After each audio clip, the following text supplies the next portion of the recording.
Israel dikabarkan melancarkan serangan rudal ke ibu kota Iran, Teheran, pada Sabtu 28 Februari.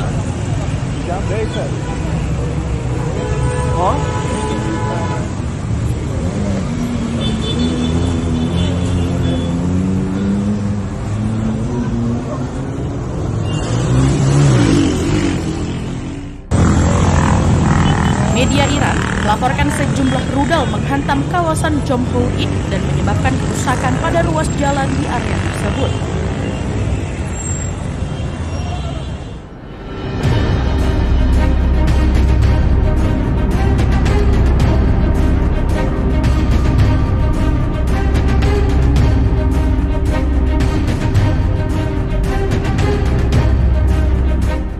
Menteri Pertahanan Israel, Israel Katz, mengonfirmasi bahwa militer negaranya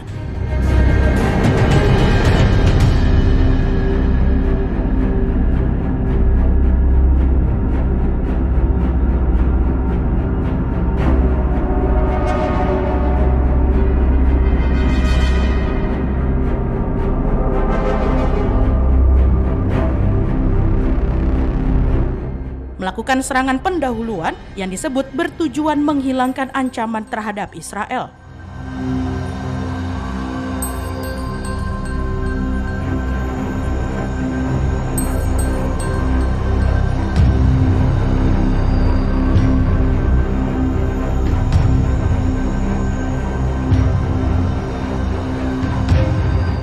Tak lama setelah serangan terjadi, pemerintah Israel menetapkan status keadaan darurat di seluruh wilayahnya.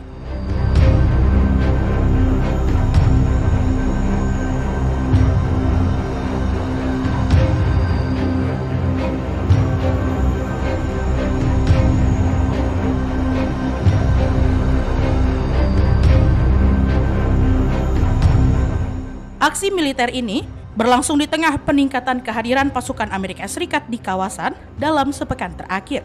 Hingga saat ini, pemerintah Iran belum menyampaikan pernyataan resmi terkait serangan tersebut.